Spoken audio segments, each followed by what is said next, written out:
Uh, my name is Margaret Międzybrodzka, and I came to this country more than 20 years ago. And I had the privilege of taking care of Elena when she was a little baby as a babysitter because I didn't speak English very well back then.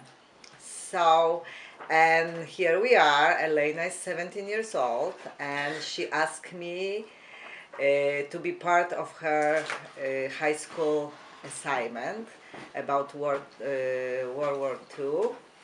And she asked me if I could remember any stories from my childhood that my parents might have had passed on to me about that period of our history. And I was excited that she asked me about that, and here we are.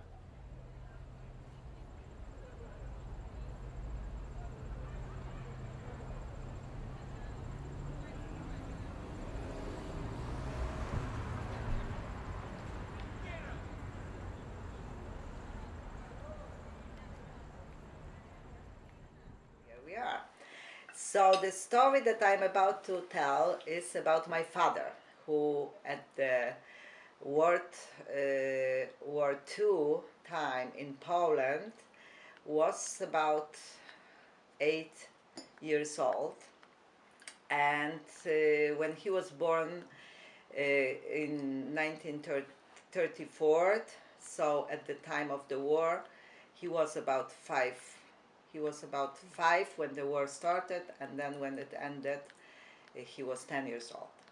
So anyway, the story takes place in Poland, in the village near Krakow, about 60 kilometers from Krakow, where my father was born. And as I said, he was about 8 years old at the time. The village was very small and people were very poor, and they frankly didn't live outside of the land they had within the village. And also, as we know from the history books, Jewish people were denied the right to buy land. That's why there's most of Jewish people, they had their communities in the cities because that's where they could pursue, the businesses and intellectual pursuits, and so they never really were living in the country. That was very rare, unless, I don't know, they were sort of rich, which wasn't the case at the time. The village was occupied by Germans at the time. However, it was kind of easy time, and if if the only because the food wasn't available, they sometimes they couldn't even tell that the war is going on, because that's the time it was that people were just living their lives very quietly back then. So one Sunday, my father was about 8 years old. Two men came. Three. Okay, so it was three men came to my father's family house, and they were wearing the soldiers' uniforms, and they asked, how is everything going, how you are dealing with all the Germans around, and they were speaking perfect Polish. So my father was a child with other children. There were four children at the time in the house. They were hiding under the covers on the couch, and my grandfather said, everything is going well except that there's not enough food, and you see I have four children to feed, and they always get all the food from us, and we cannot really save anything unless you hide something and you raise animal and you then beat it for yourself to save some food. Oh, and they were like, having nice sort of conversation, laughing a little bit, and in Polish, of course. And my father said, "Would you like to have something to eat? I can give you something." And they said, "No, we're just gonna take a few apples and we're gonna get going." So once they left, my father was absolutely convinced that they were people from underground soldiers, which was called country's army. It's in Polish. It was called AK, Armia Krajowa, and in loosely translation, you can say it's like country's army. Homeland Army. Homeland Army, yes, that's the way we can translate it. So they left, and after a few minutes, my great grandma came, and she said she was very upset because that was Sunday. She went to church and she wasn't allowed into church. And she said that the whole village is surrounded by Germans, and they are German soldiers, and they are looking for someone, for some people, and probably from the people from the underground Polish army. So at this moment, my grandfather thought the only thing he could think about was just to go and warn those people who just left, right? That the village is surrounded and maybe he can help them to hide somewhere in the house, in the cellar or somewhere. So he just rushed outside the house, and he got them halfway on the way to the other house that they were heading, next neighbor. And he got them and he said, listen, the whole village is surrounded, and you should probably come back to my house. I can hide you. I can help you somehow at night to get out of the village. And then he saw that they are smiling at him, and one of them said, you know what? You have such a small children. You just go back home and take care of your children, and don't worry about us. We're gonna be just fine. At this moment, he knew that they are not Polish soldiers. That that he did horrible thing, and he went back home. And in fact, once he turned around, he was absolutely convinced that he's gonna be shot, that they will shoot him. But he kept walking. He got back to the house, and he said he was white on his face. Nobody knew why is that. Everybody asked him, and then he told them what happened. So my father recalled as an 8-year-old boy that this was the most horrible Sunday in his life so far back then, because everybody were convinced that sooner or later they will come back and they will arrest him, or even prosecute him, because he was trying to help the Polish soldiers. But nothing like that happened. However, it was talking going on throughout until the night time, that and my father also remembered that they were prosecution like that happened before. They were happening before.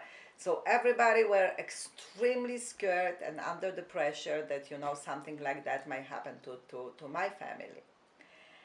But nothing like that happened. But coming back to my latest talk to my father, he asked me yesterday, in fact it was yesterday, he asked me, why are you asking me this story, this story, so well. So I explained to him that I'm trying to retell the story for Elena's assignment, and he said, well, so then you should tell her why this happened, why this situation happened in the village, because there's more surrounded history to this story.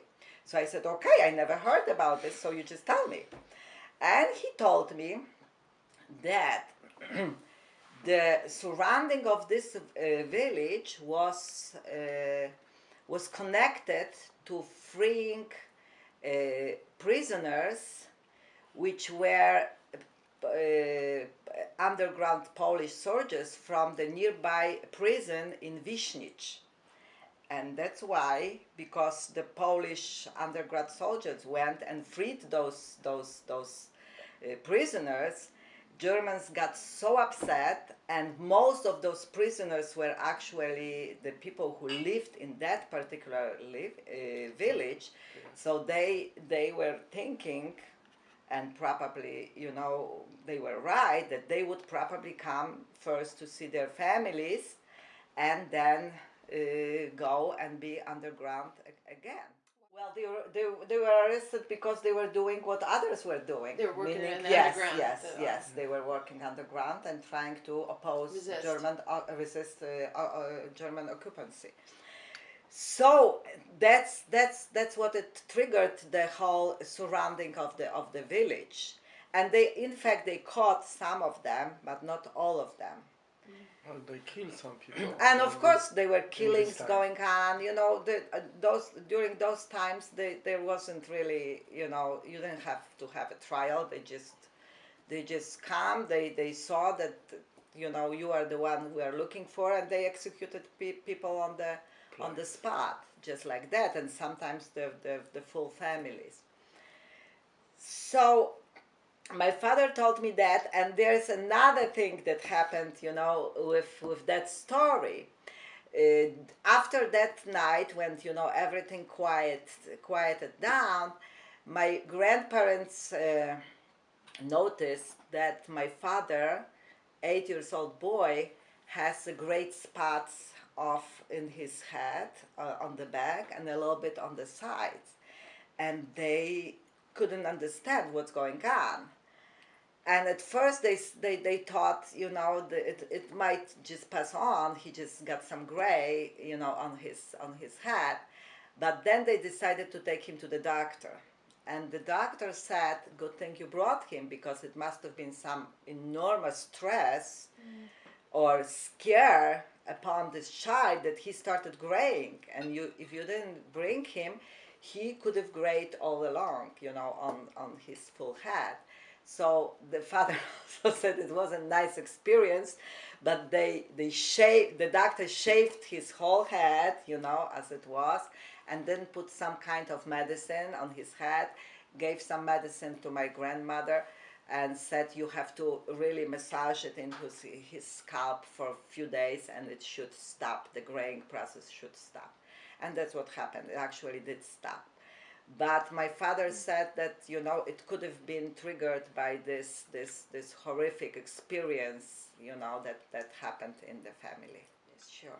So my father was a little boy, but you know, the genuine help, resistance on my grandfather's part, how he was upset that they might be falling into Germans' hands, because he thought that they are actually Polish resistant soldiers, it says for itself that the people were really trying hard to help whatever resistance was in such a small village.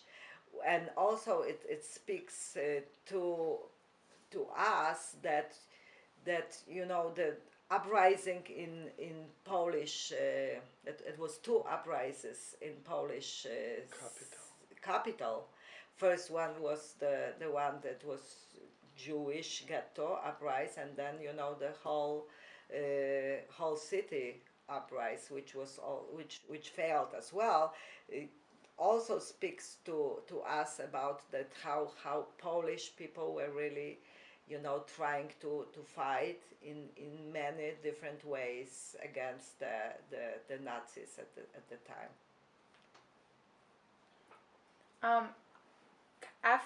Since you did grow up in Poland, kind of with your father, how did you think it was growing up for your father, and then kind of you in the wake of World War II? And I know that Poland went through especially a big destruction, and there was a lot of Jews were rounded up in Poland. I guess what I'm trying to say is, how was it kind of growing up for your father, and I guess for you in a way, in the wake of World War II in Poland? So I didn't mention because you didn't ask, and I should have probably mentioned it, but you can write it down later on. Why those people were speaking Polish? Oh yeah, well yeah. Right? So I remember Because Oh, thinking this bec- soldier, German yeah, soldier. they were German soldiers, but this is connected to what Maciek was talking about. The part of Poland, it's called Silesia, I think in English. Bohemia, Silesia. Silesia, which was always like, you know, they were people living over there, and they never felt neither Polish nor Germans, and they spoke fluently both languages, Polish and German, and they also had like their own language, which was like neither one. Kind of slang or something. It's not slang. It's is called, it more like would be comparable to Czech? no, the language was like you have like parts of Like mixed of, German and Polish. Like Yiddish almost, where you had. yeah, well, yeah, but my point is that they were people, and when the World War II, like you have like parts of Like mixed of, German and Polish. Like Yiddish almost, where you had. yeah, well, yeah, but my point is that they were people, and when the World War II started, they were people who said we're gonna fight under Germans, and there were people in that part of Poland. They decided to You go. know, the people not decided. The No. government took us in the army. That's it.